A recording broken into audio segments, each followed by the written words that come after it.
새로운 시각으로 세상을 봅니다. 정용실의 뉴스 브런치 뉴스픽.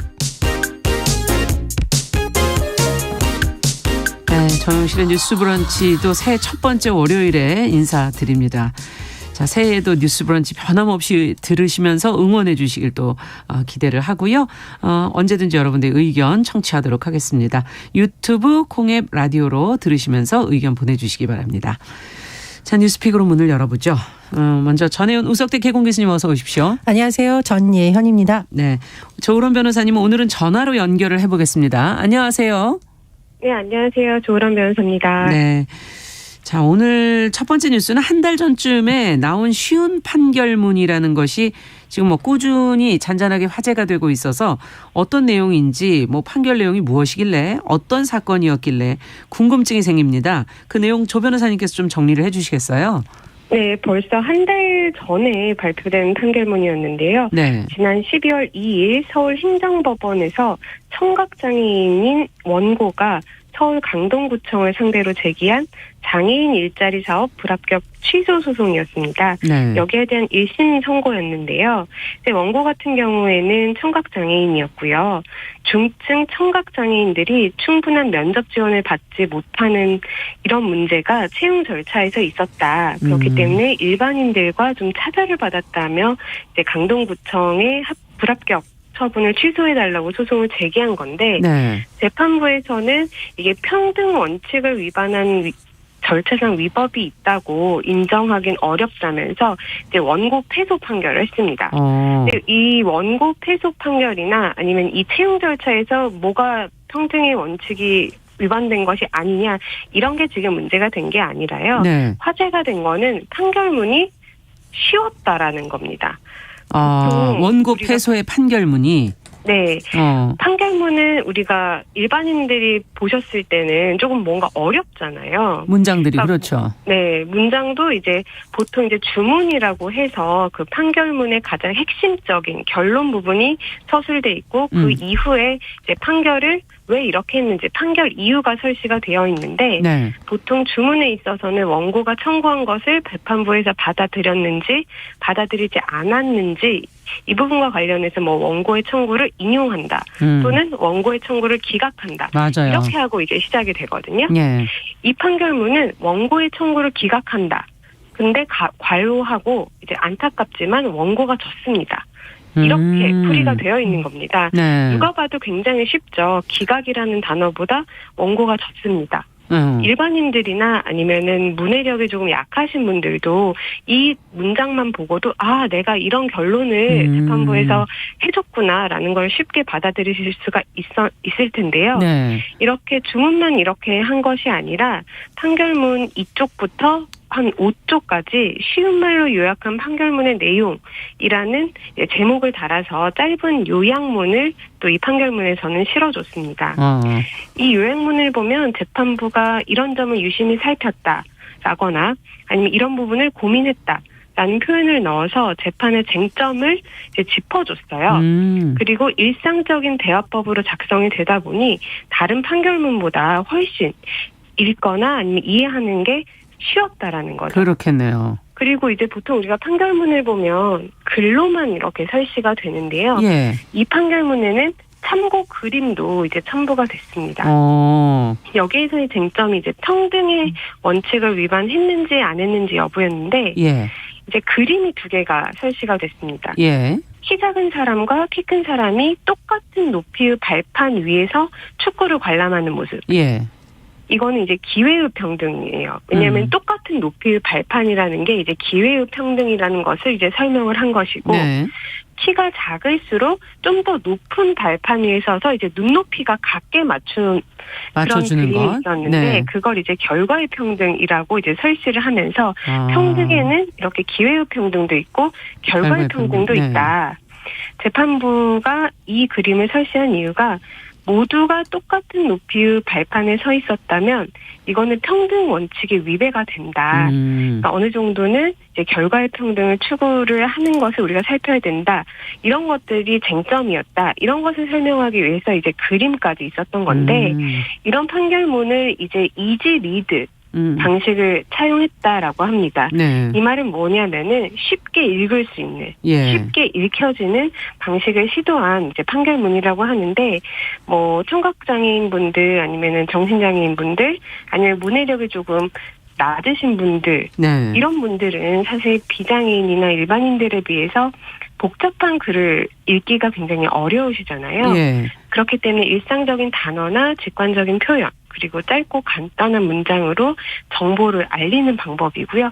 판결문에서는 이런 방식이 사용된 적이 거의 없었기 때문에 그래서 화제가 되는군요. 화제가 되고 있습니다. 네. 그리고 재판부가 이렇게 쉬운 언어를 이번 판결문에 설치한 이유는 가장 크게는 이제 원고 측의 요청이 있어서였기 때문이라고 합니다. 예. 네, 재판부에서 판결문에 이런 내용도 썼어요.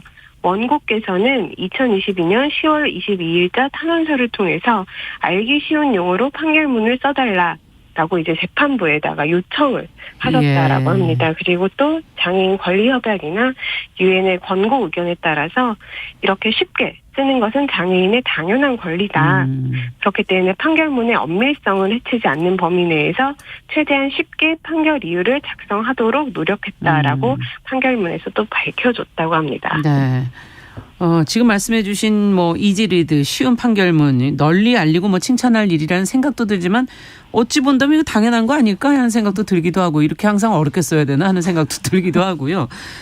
좋은 시도이지만 아직도 갈 길은 좀 남아있는 거 아닌가 하는 생각도 들어서 두 분께서 이번에 이 뉴스를 보시고 판결문을 보시고 들었던 생각들을 먼저 좀 듣고 싶네요. 예, 네. 이 판결문을 작성했고 판결한 곳이 서울행정법원 11부 강우찬 부장판사가 계신 곳이네요. 네. 특급 칭찬 싶습니다. 처음이신데요. 네, 왜냐하면 저도 이제 법원 취재를 한 적이 있습니다. 근데 네. 사실 뭐 10년, 20년 전부터 특히 이용훈 대법원장 시절에 네. 국민을 위한 법원을 굉장히 강조했어요. 네. 그래서 쉬운 판결문 쓰기 그리고 문장을 짧게 쓰는 판결문 쓰기 민원인들의 눈높이에 맞춘 걸 그렇죠. 법원이 많이 시도를 했습니다만 실제로 이렇게 장애인의 입장에서 헤아려서 그림을 넣고 노력을 많이 기울이는 판결문이 나온 적은 그렇게 많지 않은 것 같습니다. 네. 특히나 원고 측에서 알기 쉬운 용어로 써주세요라는 것을 받아들여서 당연한 그렇죠. 권리입니다. 이렇게 화답하는 것은 굉장히 모범 사례라고 보는데요. 다만 좀 아쉬운 점이 있다면 예. 그러면 이 재판부 한 부의 노력으로 우리가 이제까지 문제점이 고쳐지는 것은 아니잖아요. 맞아요. 그리고 이 판결문을 보고 아직도 어렵다라는 지적도 일각에서는 나오고 있습니다. 그렇기 때문에 법원 차원에서 이 문제에 대해서 뭐 일부 노력을 해왔습니다마는 앞으로 더 이런 모범 사례도 발굴을 하고 해외 사례는 어떤지 조직 차원에서 좀 고민을 해야겠죠. 그래서 앞으로 이게 좀 시스템적으로 정착될 수 있도록 제도가 마련돼야 된다 이렇게 생각을 하고요. 네. 또 하나 이게 좀 다른 얘기인 것 같습니다만 저는 연결될 수밖에 없다는 것이 판사들이 판결문을 쓸 때 굉장히 고심해서 쓰기는 하는데 문제는 그렇겠죠. 뭐냐면 좋은 판결과 좋은 판결문이 나오려면 그에 맞는 판사 수가 필요합니다. 네. 그래서 우리 프로그램에서도 판사 수 증원에 대해서 다룰 때 저는 한번 적극 찬성한다. 언급을 하셨었죠. 그렇습니다. 사법 네. 서비스의 질은 결국 그 문제와 연결되기 때문에 안 그래도 판사님이 할 일이 많은데 이것도 해라 저것도 해라 해서 사실 현실로 되지 않아요. 그래서 예. 그런 문제와 맞물려 고민한다면 더 좋겠고요. 해외의 경우에는 특히 미국에는 장애인 사법 지원을 전담하는 일자리가 아예 법률상으로 확정이 돼 있다고 합니다. 임의적으로 하는 게 아니라 무조건 해야 되는 거죠. 그렇게 좀 시스템을 같이 보완하면서 한다면 더 좋은 결과가 있을 거라고 봅니다. 장애인 법률 서비스를 해주는 것이 아예 따로 있다. 이것도 한번 생각해 볼 수 있는 부분이네요. 조 변호사님께서는 더구나 법문을 늘 보시니까 어떠세요? 판결문 보시면서. 사실 이제 저도 변호사가 된 지 10년이 넘었고 예. 이제 법을 공부한 지 20년이 넘어가는데 그래도 항상 어려운 게 법률 단어예요. 특히 이젠 한 20년 됐으니까 어느 정도 익숙해서 쓰기는 하지만 그거를 이제 상담 오신 분들이나 아니면 의뢰인 분들한테 설명을 할 때 저는 뭐 일상에서 좀 썼던 단어니까 그냥 쉽게 내뱉는 단어를 의뢰인분들이나 일반인분들이 이해를 못하시면 이거 너무 어렵다라는 걸 새삼 또 느끼게 되는데 네. 이번에 이렇게 이렇게 쉬운 판결문을 쓰신 그 강우찬 부장판사님께 교수님께서 특급 칭찬해 주셨어요. 특급 칭찬을 해주셨지만 저도 정말 박수를 보내드리고 싶고요. 사실 재판부에서 판결문을 쓸 때 정말 많은 고민을 합니다. 그리고 교수님께서도 지적을 하셨다시피 일이 너무나도 많아요. 그러다 보니까 어떻게 보면은 이것도 하나의 개혁이고 변화인데 이런 변화를 시도하는 것 자체가 쉽지가 않습니다. 그렇죠. 그럼에도 불구하고 시간을 들이고 그런 원고들의 입장을 충분히 헤아려서 이런 판결문을 쓰신 거는 그 취지는 굉장히 높게 사는데 이게 교수님이 말씀하신 것처럼 이 재판부에서만 한다고 어떤 변화가 지속적으로 일어나는 건 아니잖아요. 그렇죠. 사실 이제 2000년대 초반부터 서울중앙지방법원이라든지 대법원에서 판결문을 계속 쉽게 쓰자라는 지침 같은 것들을 내부적으로 계속 내리고 있어요. 예. 그렇기 때문에 많이 개선이 됐고 또 법문 자체가 우리가 일본법 그리고 독일법을 수용한 것들이 많기 때문에 네. 굉장히 일본식의 표현 아니면은 독일 말을 일본어로 풀이한 표현, 네, 풀이한 이런 표현. 것들이 우리 법에 굉장히 많아서 사실 한글로 이런 것들이 많이 바뀌면 좋을 텐데라는 생각도 많이 했는데 굉장히 또 법원 자체가 어떻게 보면 법조계 보수적인 집단이잖아요. 그렇죠. 그렇기 때문에 이런 부분에 대해서 빨리빨리 개선이 되지 않는 부분들이 있거든요.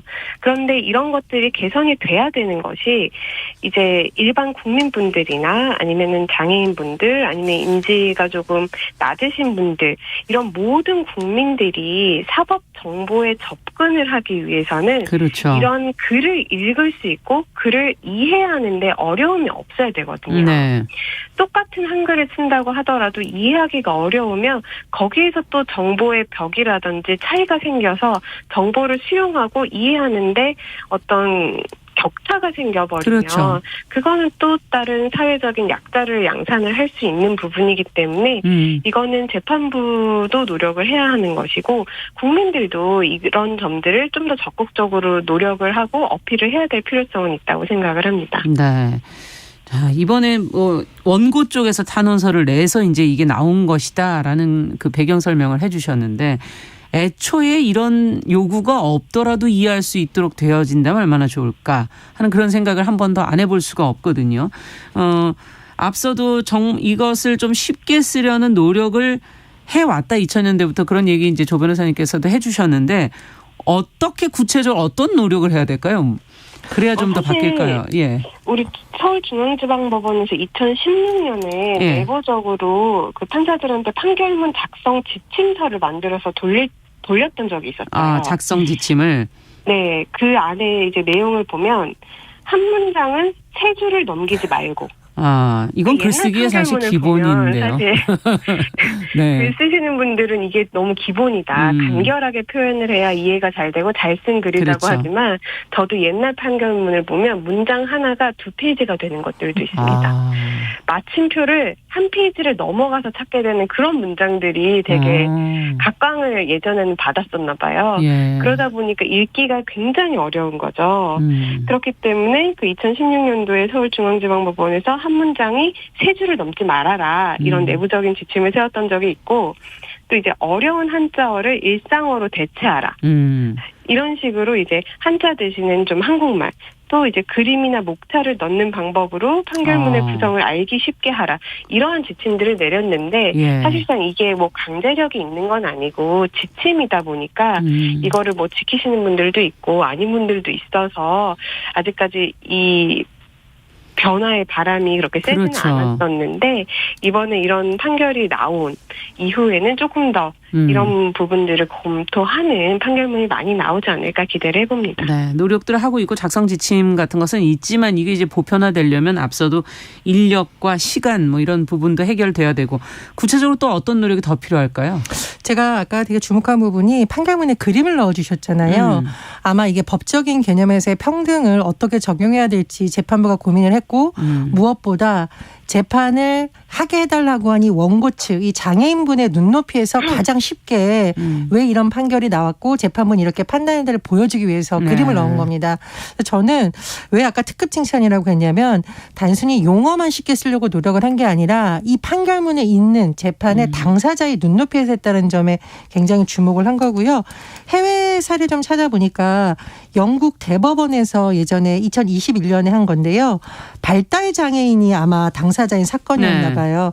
초등학생도 이해할 수 있게 그리고 단어도 너무 많이 넣지 않도록 이렇게 한 시도를 했었었고 캐나다에서도 29살 원주민 청년이 8학년까지만 다녔다고 합니다. 네. 우리나라로 따지면 중학교 정도만 나온 분도 읽을 수 있는 판결문을 작성해서 굉장히 주목받았다고 하는데 그런 사례 좀 많이 우리가 연구를 하고 무엇보다 장애인 단체나 전문가들 많으시잖아요. 그래서 도움을 좀 법원이나 받아라. 예, 뭐 당연히 당사자들의 얘기를 들으면서 체계적으로 할 필요가 있다고 봅니다. 무엇보다 이게 지금 또 원고 이 패소 판결이기 때문에 받아들이셔야 되잖아요. 그렇죠. 원고가 이 상황을 받아들이시게 하려면 어떻게 해야 될까 하는 게 법적으로 사실 굉장히 중요하지 않을까. 상대의 입장을 배려해서 그걸 해줘야 되지 않을까 싶고 또 이 전문가 집단들이 쓰는 용어들이 간혹 보면 배타적인 경우들이 꽤 있는 것 같아요.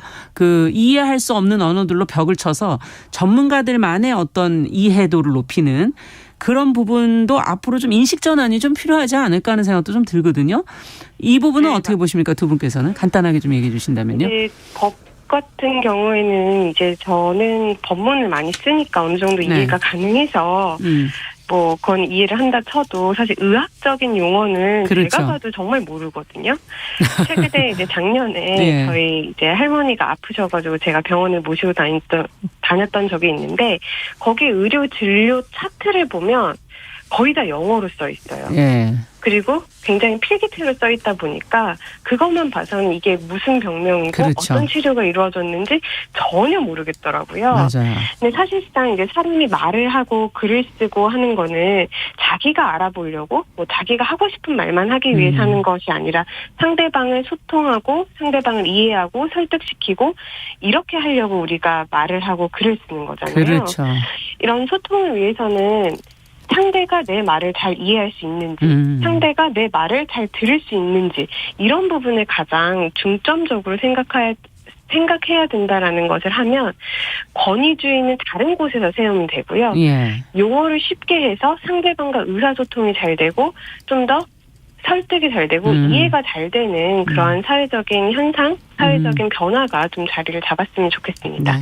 이거 뭐 말을 어렵게 쓴다고 권위가 생기는 게 아니다. 소통이 더 중요하다. 지금 그런 얘기를 완곡하게 표현하신 것 같고 조 변호사님께서.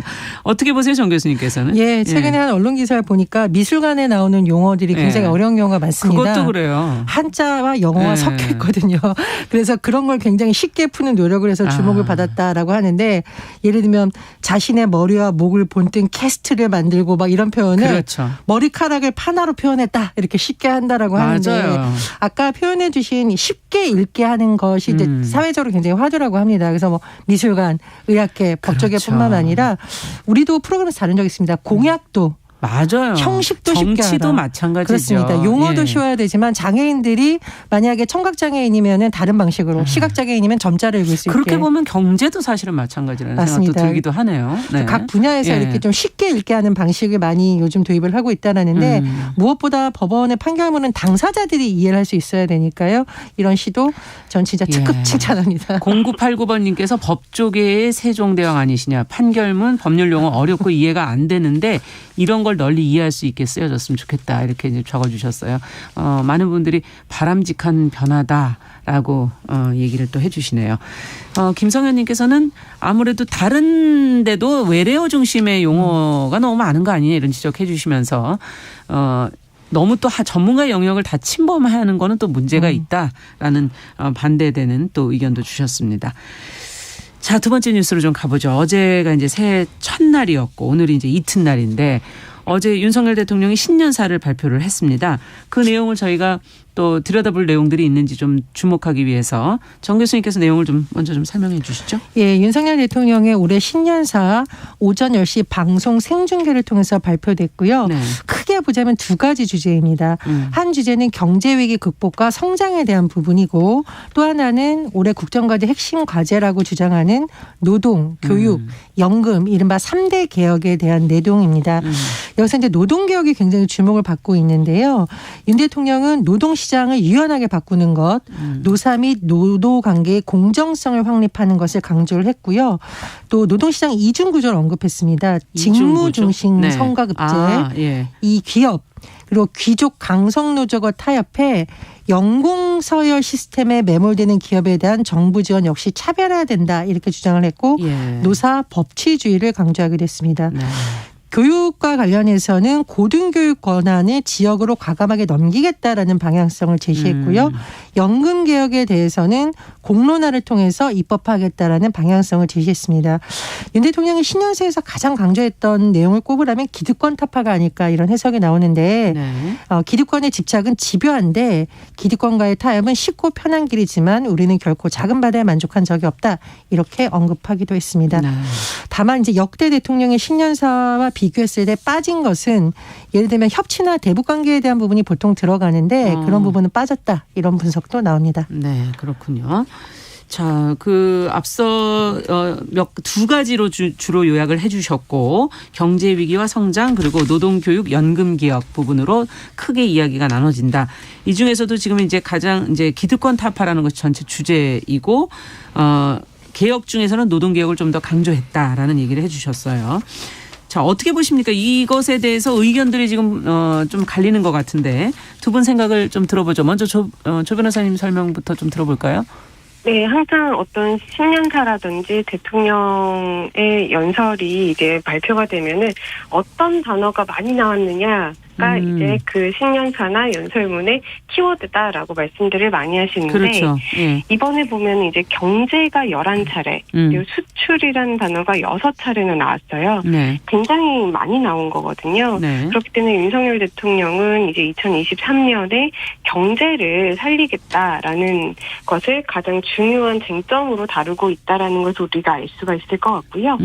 또 이제 노동이라든지 교육, 연금 이 3대 개혁 추진에 대한 의지를 네. 굉장히 강력하게 표명하고 있다라고 볼 수가 있을 것 같습니다. 그리고 특히 이제 여기서 주목할 만한 점은 이제 노동 개혁을 가장 먼저 추진할 개혁으로 이제 꼽으면서 네. 특히 귀족 노조와 타협하는 기업에 대해서는 이제 불이익까지도 줄 수 있다라는 뉘앙스로 신년사를 발표를 했거든요. 네. 그렇게 보면은 여기서 이제 기득권이라고 하는 것이 이제 귀족 노조를 말을 하는 것이 아니냐라고 이제 유추를 해볼 수가 있으면서 네. 우리가 뭐 작년에 있었던 뭐 화물연대 파업이라든지 여러 가지 노동 문제에 있어서 대통령실에서 보였던 강경했던 대응 방식이 2023년에도 유지가 되지 않을까 그렇게 조심스럽게 추측을 해봅니다. 네. 정 교수님께서는 어떻게 보셨어요? 우리가 개혁이라는 용어는 참 좋습니다. 그런데 이것이 정치적으로 정쟁이 됐을 경우에는 오히려 잘 되지가 않고 분란이 될 수 있기 때문에 굉장히 유심히 봐야 된다고 생각을 하는데요. 예를 들면 대통령이 노동, 교육, 연금을 강조하면서 자꾸 기득권을 얘기를 했는데 그렇다면 기득권이란 과연 무엇인지에 대해서 국민들이 납득할 만한 설명이 좀 나왔어야 된다. 이렇게 생각을 하고요. 자꾸 노조 자체를 기득권으로 모으거나 귀족 노조라는 용어를 쓰면서 특정 노동단체를 겨냥한 것이 아닌 해석이 나오고 있기 때문에 이 부분은 좀 논란의 소지가 있다고 봅니다. 그리고 사실 우리 사회의 기득권 하면은 노조나 교육 분야나 공무원들이 과연 기득권의 핵심인가? 예를 들면 이제 연금과 관련해서는 공무원 연금 얘기가 많이 나오는데 교육도 연금도 그렇죠. 연결이 예, 돼 있죠. 물론 이 네. 부분에 대해서 문제가 있어야 된다면 짚은 건 맞습니다만 사실은 우리나라에서 가장 큰 권력 집단으로 불리는 예를 들면 국회, 네. 정치권이라든가 또는 우리나라에서 고질적인 문제로 알겠습니다. 지적됐던 뭐 재벌 기득권 이 문제도 언급했어야 된다고 봅니다. 기득권과 용어의 정리부터 다음 저희 2부에서 계속 해보도록 하죠. 자, 11시 30분부터 일부 지역에서는 해당 지역 방송 보내드립니다. 저희 뉴스픽은 계속 이어집니다.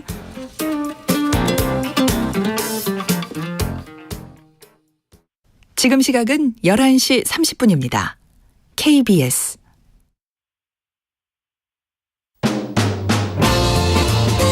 여러분은 지금 KBS 1라디오 정용실의 뉴스 브런치와 함께하고 계십니다.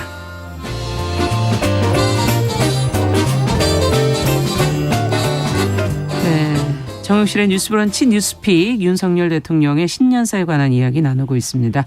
지금 정 교수님께서 이제 기득권의 개념, 뭐 귀족 노조 이런 얘기를 해주셔서 우리가 요 용어들을 조금 정리를 서로 좀 생각하시는 것들을 좀 맞춰가야 이게 이야기가 제대로 흘러가거든요. 안 그러면 서로 다른 얘기를 하실 수가 있어서 조금 먼저 그 부분을 좀 더 정리를 해 주시죠, 정 교수님. 예, 예를 들어서 이제 귀족 노조라는 용어도 정확한 용어가 아니잖아요. 어떻게 해서 나온 거죠, 이 용어는? 이게 이제 일부 노조가 굉장히 뭐 급여도 많이 받고 여러 가지 권리를 누르는데, 권리를 누르는데 무리한 요구를 하고 있고 오히려 비정규직 문제나 이런 것을 외면하는 결과를 낳는다라는 것을 이제 프레임한 것이 귀족 노조라는 용어입니다. 근데 저는 이게 대통령이 굳이 써야 될 용어인가에 대해서는 좀 의문이 있고요. 두 번째로 제가 말씀드렸듯이 뭐 정치권의 기득권, 예를 들면 정치개혁 요구가 계속 나오고 있지만 잘 안 되고 있잖아요. 네. 어떻게 보면 우리나라 국회의원만큼 강력한 권력이 있는 집단이 없습니다. 네. 이 부분에는 얘기는 빠졌어요. 그러네요. 그리고 대기업과 중소기업을 봤을 때 사실 대기업들이 훨씬 더 기득권이죠. 우리나라가. 그런 부분이 없이 마치 노동교육, 연금개혁이 우리 사회의 총체적 문제의 원인인 것처럼 얘기한 건 저는 조금 엇나간 게 아닌가 이런 생각이 들고 또 하나 이 노동 문제라든가 연금 문제는 사회적 갈등을 유발할 수 있는 요소이기 때문에 사회적 대타협, 거듭 말한 건데 사회적 합의나 나아가서 입법까지 완성이 돼야 지속 가능한 개혁이 가능합니다. 그런데 사회적 합의를 하는 것이 아니라 법으로만 어떻게 하겠다. 이건 제가 보기에 좀 어렵다. 특히 노동 분야에서 사회적 대타협 대화기구인 경사노위 위원장으로 김문세 위원장을 임명했거나 국가교육위원장으로 이배용 위원장을 임명을 하면서부터 이미 노동 문제나 교육 문제에 있어서 너무 정치적 편향이 있다는 논란이 일어난 바 있습니다. 그래서 이런 부분을 너무 한쪽으로 정치적 편향성을 가지고 가는 거 아니냐 우려가 있기 때문에 이 부분에 대해서는 다른 대안이 나와야 된다고 보고요. 또 하나 입법의 과제입니다. 네.